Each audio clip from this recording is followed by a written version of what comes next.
રામદેવજી બાપાની એક મારે વાણી કરવી છે. મને એક ફરમાઈશમાં એક રામદેવજી બાપાનું કીધું હતું. રામદેવજી બાપા છે ને બાપુ નિજી આ ધર્મની બાપુ તમને કથામાં બાપુ જો કે વાત કરશે, કાંક કરીએ છે ને કાંક કરશે. નિજાર ધર્મ હમણાં બેને જે વાણીમાં કીધું હતું ને, જે નિજી આ ધર્મના જતી સતી જેસલ તોરણ રૂપાદે માલદે કતીબ શાહ ઉરમભાઈ લાખો લોયણ જેતો ભગત ખીમડીઓ કોટવાલ ડાલીભાઈ રામદેવજી હાલો હુરો વણવીર ઢોંગો નિરલ કુંભો દાદા ઉગમસિંહ સેલણસિંહ બાપુ આ બધા ગતના ગોઠી હતા. એ ઊંચ નીચની વાત જ નહોતી, અમીર ગરીબની વાત નહોતી, સ્ત્રી પુરુષની વાત નહોતી. આ બધા બાપુ ભેદ મટી જાય ને તો મળદા આજે બેઠા થાય. નિજીયા ધર્મની વાત જ બાપુ કઈક જુદી છે. જો પાઠની પરંપરા હતી ને, પેલો પાઠ બાપુ આ દુનિયામાં પ્રહલાદે કર્યો, બીજા યુગમાં હરિશ્ચંદ્રે કર્યો, ત્રીજા યુગમાં ધર્મરાજાએ કર્યો અને ચોથા યુગમાં બલિરાજાએ કર્યો. એમાં બધું બંધ કર્યું. અત્યારે અપલખણા જેવું નથી, તે દીએ હતા ને કા બંધ હું કામ થાય. એટલે બલિરાજા વખતે કીધું ભાઈ આ બધું બંધ કરી દો, કોઈ ન કહેવાય તમે કાળા છો ધોળા છો, મૂકી દો, આ બધું મૂકી દો. અખિલ બ્રહ્માંડના માલિક કૃષ્ણ પરમાત્માને એમ થયું કે કાલની પેઢીને ખબર કેમ પડશે પાઠ આને કહેવાય. પાઠની પરંપરા ચાલુ રાખવા માટે અખિલ બ્રહ્માંડના માલિકને આ દુનિયામાં અવતાર લેવો તો, પણ ક્યાં લે એવું ઘર તો જોઈએ ને. એમાં કુદરતને કરવું ને અજમલ રાજાને બાપુ દીકરાની ખોટ હતી ને આને આવવાનું હતું. આ બેનો મેળ પડી ગયો. એ અજમલ રાજા કૃષ્ણ પરમાત્માને કહે છે કે તમે મારો દીકરો બનીને આવો. તેથી કૃષ્ણ પરમાત્મા કહે છે સાહેબ સબકા બાપ હે એ બેટા કિસી કા નાય, બેટા હો કે જન્મે વો સાહેબ નહીં. હું તો આખી દુનિયાનો બાપ છું, હું તારો છોકરો થોડો થાવ, પણ એ કે હું આવીશ ખરો. એ કે દુનિયાને દેખાય કે આ તારો દીકરો એમ, બાકી હું દીકરો થઈને નહીં આવું. અને અખિલ બ્રહ્માંડના માલિકે એને વચન આપીને કીધું કે તારા ઘરે કંકુના પગલાની નિશાની પડે ને તેથી સમજી લેજે કે હું આવી ગયો. ઈ આવ્યા પછી રામદેવજી બાપાએ આની આ પાઠની શરૂઆત કરી. એટલા માટે રામદેવજી બાપા એમ કે છે કે ચોખા ઘીની જોત, ગુગળનો ધૂપ અને ધોળી ધજા. ધોળી ધજા કહે છે હો, પછી ચડાવે છે બધા લીલી ગમે એમ ચડાવતો. મેં સંતો પાસે સાંભળેલી વાત છે આ. પછી આમાં આપણે ઊંડું નથી, ધજા એ ધજા જ કહેવાય. પછી પીળી હોય કે રાતી હોય એમાં કઈ ઉતરવાનું નથી જરૂર. કારણ કે આમાં તો હું અમારે માફી પહેલા માંગવી પડે. કારણ કે રામ વનમાં ગયા હતા ને એ બધા કહે છે, હું કહું છું ભાઈ કે રામજી હતી આપણને ખબર નથી, આપણે નહોતા. તમને સારું લાગે રાખવાનું, ન પડ્યું રહેવા દેવાનું. આ તો છે ને આનંદ કરવાની વાત છે. 500 રૂપિયાના ભાવના ઘઉં લાવો ને એમાં કાંકરા આવે ને 500 વાળા જ હોય, પણ ખવાય નહીં, કાઢી નખાય. એટલે આમાં કઈ કાંકરા જેવું આવે ને કાઢી નખાય. હવે ફોન બોન ન કરતા. અને હું જો કોઈને કહેતો નથી, આ તો બધા વિડીયા મને અહીંયા સુધી લાંબો કર્યો ને કે આનો મને કોઈ શોખ જ નથી. મેં કોઈ દી મારા વિડીયા તમે જોજો, એમાં હું કોઈ દી બોલ્યો નહીં હોય લાઈક કરો ને કોમેન્ટ કરો ને પૂછડું કરો ને ઢોકળું કરો. ના, એ મને શોખ જ નથી. મારું માથું ઓળેલું હોય તો હોય, મને ખબર નથી. 2 દિવસ દંતીઓ નથી ફેર્યો. મારે કાંઈ દેખાડવું જ નથી. આ જે કંઈ હું કંઈ કરું છું ને ઓલાને સંભળાવું છું ને લાઈક તો એ કરે તેથી ભૂખ ભાંગે. 2 હાથવાળા શું મને દેવાના હતા. હું તો આ જે અંતરથી બાપુ મને જે કાલાવાલા આવડે ને એ તમને કઈ સારું લગાડવા નથી કરતો. હું તો એને કહું છું કે આખી રાતમાં અમારી એકાદી રાડ સાંભળજે બસ, બીજો કોઈ આપણો ઈરાદો છે નહીં, કોઈ આપણે જરૂર નથી રામ. બાકી મને ખબર છે તમે હા લોહી છે ને બોલી ત્યાં પછી તમે નથી બોલાવાના. હવે એ દરબાર જ્યાં ગયો કે બીજાને કહો, બીજાને કહો, એ તમે જ કહેવાના છો. એટલે આપણે કાંઈ એવી કહેવાનો મારો મિનિંગ તમારો ભાવ પ્રેમ છે એને સલામ કરું છું, એમાં 100%. પણ કહેવાનો મારો મિનિંગ કે દુનિયા પાસે કઈ વસ્તુની આપણને અપેક્ષા નથી. મારો દીકરો મારી હારે છે, અમે 2 બાપ દીકરો. મારો દીકરો ગાય છે, તમે બાપુ સારા કલાકારને ભૂલી જાઓ. હું મારા દીકરાના બાપુ વખાણ કરવા એ બાપનો ધર્મ જ નથી. પણ એને સમયની અનુકૂળતા હશે 2 ભજન આપણે ગૌરવશું. પણ તમે જુઓ, જો ટાઈમની અનુકૂળતા હોય તો આપણે, હું તમને રિક્વેસ્ટ નથી કરતો કે આ એમના દીકરાને બહાર પાડવાનું, ના ગાડી હાંકીને આવ્યો છો પાછો, એવું કંઈ એવું છે નહીં. હું હાંસવી ન શકું ને એટલી મને સંપત્તિ ઘરે આપી. વાહન, મકાન, ઘોડાન, ગાયોન, ભેંસુન કાંઈ ઘટતું નથી. આ હિલોળા કરવા નીકળું છું. તમે કદાચ આમાં મને 25,000 50,000 લાખ રૂપિયા આપો, મારા બૂસ માર્યા છે, લો કાંઈ મને ખાઈ નથી ફેર પડ્યો. એવી વાત જ નથી. પણ મારો કહેવાનો મિનિંગ એ છે કે જે ભાવ ને પ્રેમ છે ને, પ્રેમ છે 8 અક્ષરનો મંત્ર છે. પ્રેમ હોય મારા નાથને પ્રગટ થવું પડે. અહીંયા એક તમારો મારો જો પ્રેમ હોય ને તો તમારે ઘડિયાળમાં ન જોવું પડે ને બંગાવું ન આવે, તમારી મારી બાપુ એકાકાર થઈ જાય, કેવું ન પડે જે બોલો એની મજા છે. એટલા માટે ઈશ્વરને બાપુ પ્રેમ છે ને અહીંયા પ્રગટ થયો છે. કોઈએ રૂપિયા ખવડાવી નથી બોલાયો. નરસિંહ મહેતા એ મીરાબાઈ એ જલારામે પૈસા નથી ખવડાવ્યા. આપણા જેવા કઈ તેથી ભૂખ્યા નહોતા કે આટલા પૈસા દેતા આવું. ખાલી એક ડાળ ને રોટલો ખવડાયો પ્રેમથી અહીંયા બાપુ લાંબો થયો છે. કાઠિયાવાડમાં કોક દી તું ભૂલો પડી જા ભગવાન, એક વાર થઈ જા મહેમાન તો સ્વર્ગ ભૂલાવી દો. આ તમારું અમરેલી મૂળદાસની વાત બાપુ આખી દુનિયા જાણે છે. તમે જોવો તો ખરા, તમારી મારી તાકાત છે. પણ અખિલ બ્રહ્માંડના માલિકને ચિત્તની શાંતિ, મનની પ્રશંસા, દિલની દાતારી, ઘુમડાની રોજ અને ટાટિયા તાવની ટાટ માલિકોરથી આવે. તમારે કોકનું ભલું કરવું છે એવું અંદરથી નક્કી થવું જોઈએ. પણ આપણે એક જ વાત છે, ગાયે સડ્યો નથી કે ઉલાળ્યો કર્યો નથી. આમાં હારું છે દી કરવાના, એની મજા જ કંઈક જુદી છે. ભાવથી, પ્રેમથી, મોજથી.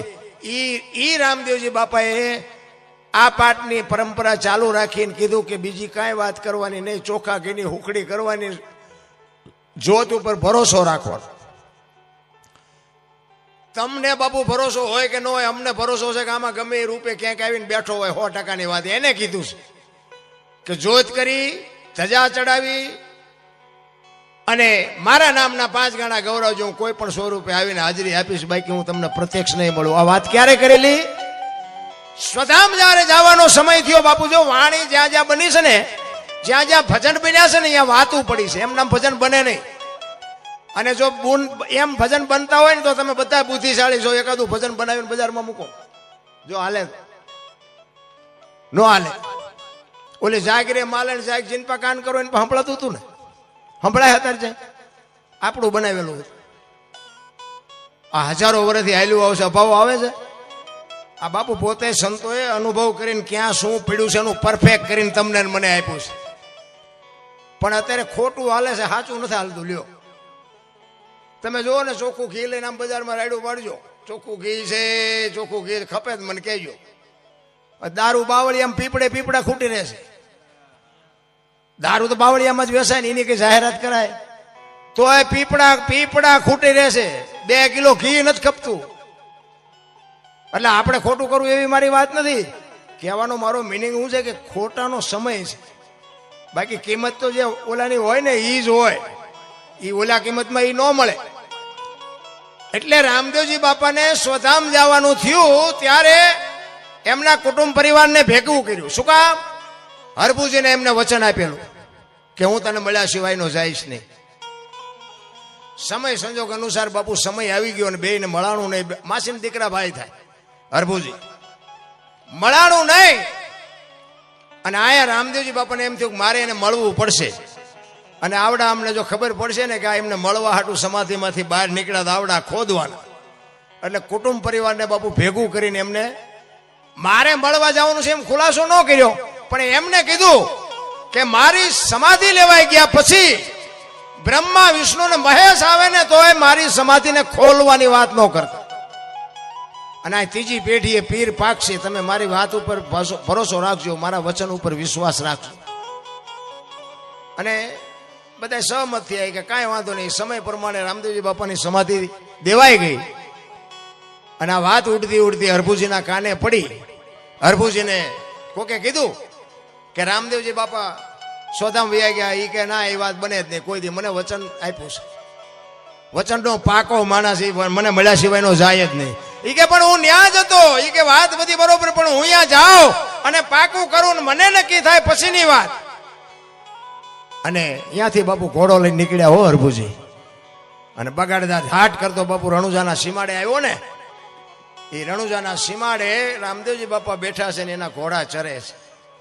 હરભુજી આમ જોયું તેને એમ થયું ઓહો, દુનિયા કેવી વાતો કરે છે. રામદેવજી બાપા તો હાર્યા. અહીંયા આવી અને રામદેવજી બાપા પાસે જઈ અને બે ભાઈબંધ પહાડ ભેટે ને ભેટ્યા હો. અને રામદેવજી બાપાને હરભુજી કહે છે કે મેં તો આવી વાત સાંભળી હતી. એ કે ભાઈ જગત છે ગમે બોલે, બે આપણે ઘણા ટાઈમથી કહુંબો નથી પીધો, કહુંબો બનાય. એ વખતે બાપુ હરભુજી આ વાણી ગાયેલી કઈ હું તમને વાણી સંભળાવું.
દીઠા એ રામા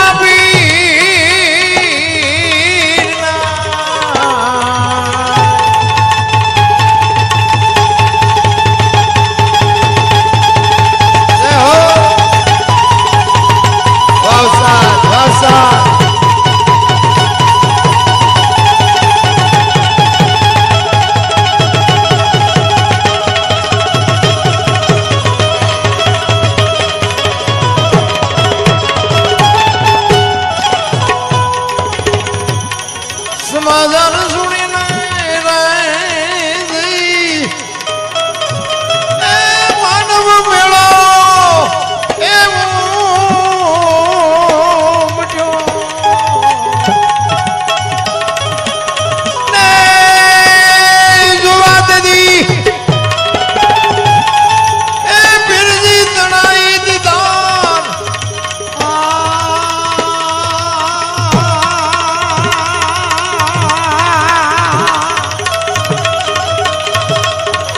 કોડલા રે ચરણના રે આ દીઠા એ રામાબી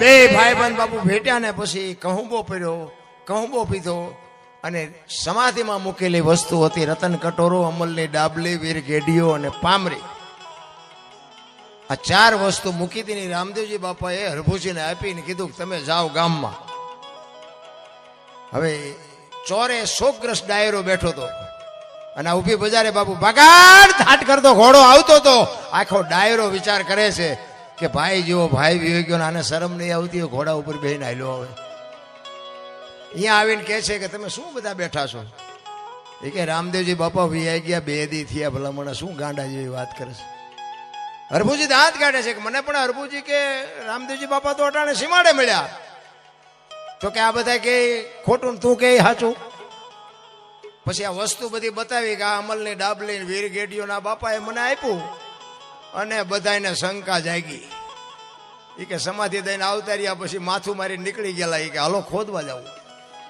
એટલે કહું છું આપણા આપણને નથી સમજી ક્યાં બીજા બધા સમજી શકે આપણા જ નથી સમજી શકતા અહીંયા ગયા અને આમ ઘા કરવાની તૈયારી કરીને તો આકાશવાણી થઈ કે એ તમારી જાતના મેં તમને શું કીધું હતું હવે એ કે હું જઉં છું સૌરાષ્ટ્રમાં અહીંયા તમારે કાયમ દુકાળ પડશે ને તમારે જે કરવું એ કરજો પેલું પીરાણું આપણું પાળિયાદ ને ગેબીનાથ આજે એક ગામ એવું નહીં હોય કે રામદેવજીનું મંદિર ન હોય રામદેવજીનો નેજો ન હોય રામદેવજીનું મંડળ ન હોય એવું એક ગામ નહીં હોય કેવડી કૃપા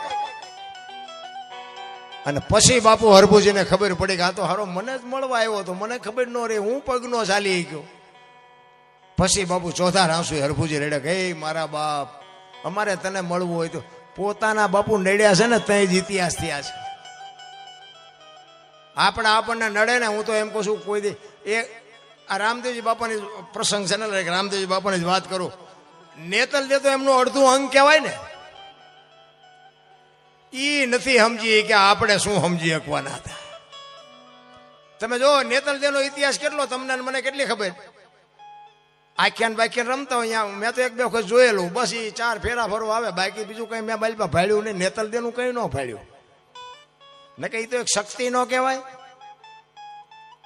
પણ આપણા જ નથી સમજી ગયા રાવત રણસિંહ આપણું ટેરડીનગર મોરબી રાવત રણસિંહ ને પરમોદવાનો હતો ને ગત ગંગાની વાત કરું તમને નિજિયા ધર્મની નિજાર ધર્મની એને પરમોદવાનો હતો અને વાયક ઝીલું હતું આમને કોને રામદેવજી બાપાએ હવે વાયક ઝીલ્યા પછી જવું પડે નેતલ દેને કીધું ફલાણી તારીખે આપણે મોરબી જવાનું છે નેતલ દે સટક્યા એ કે ના તમારે જ્યાં જવું ત્યાં જાજો હું નહીં આવું હવે તમે જો સ્ત્રીને પુરુષને બેન જવાનું હોય રામદેવજી બાપા એકલા જાય તો ગતમાં આબરૂના કાંકરા ન થાય વિચાર કરે છે કે હવે શું કરું મેં વાયક ઝીલ્યું છે આ સમજતી નથી હવે શું કરવાનું પણ ડાલીબાઈ બાપુ જીભની માનેલ બેન એ રામદેવજી બાપુના ગાયોના વાસડા ચારવાનું કામ કરે હવારે રામદેવજી બાપા દાંતણ કરતા હોય ડાલીબાઈ વાસડા લઈને નીકળે જય માતાજી કહી અને વહી જાય એ વાસડા લઈને નીકળી રામદેવજી બાપા દાંતણ કરે છે ને કીધું ભાઈ જય માતાજી કે જય માતાજી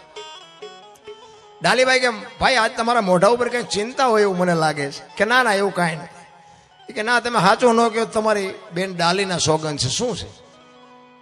રામદેવજીએ વાત કરી કે આવી રીતે વાયક ઝીલ્યું છે અને એમાં સ્ત્રીને અને પુરુષને, જો બાપુ મારી વાત ઉપર ધ્યાન આપજો. રામદેવજી બાપાએ કીધું કે સ્ત્રીને અને પુરુષને જાવ. જો એમ કીધું હોત ને કે પતિ પત્નીને જવું પડે તો ડાલીબાઈ રહી જાત. જો આ શબ્દની મારામારી છે. શબ્દ બાપુ જો પકડાઈ જાય તો મેળ પડી જાય. રામદેવજી બાપાએ કીધું કે એ વાયકમાં ગતગંગાના પાઠમાં સ્ત્રીને અને પુરુષને જવાનું હોય અને તારી બા ના પાડે છે. એટલે ચિંતા મને ઈ થાય છે કે તારી બા નહીં આવે તો મારે એકલા કેમ જવું. સ્ત્રીને અને પુરુષને કીધું ને બાપુ ડાલીબાઈએ કીધું કે સ્ત્રીને અને પુરુષને જવાનું હોય ને મારી બા ના પાડતો હોય તો હું સ્ત્રી શું ન હાલું. તેથી રામદેવજી બાપાની બાપુ આંખમાં જળજળી આવી ગયા હો. એ કે તું હાલ ખરી પણ જગત શું વિચારશે. તેથી બાપુ આ ભારતની આર્ય નારી એમ કહેતી હોય કે તારું પેટમાં જો પાણી ન હલે તો તારા ઢીસણ દબાવીને હું બેઈશ દુનિયા ભલે ને જે કહેવું હોય કે. બાપુ આને વીજળીના ચમકારે મોતી પરોયું કહેવાય. એ નેતલ દે રહી ગયા ને ડાલીબાઈ કરી ગયા. વિચાર કરજો,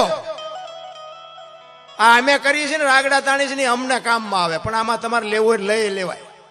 આ તો ગંગા હાલી જાય, પીવો ન પીવો તમારી મોજ.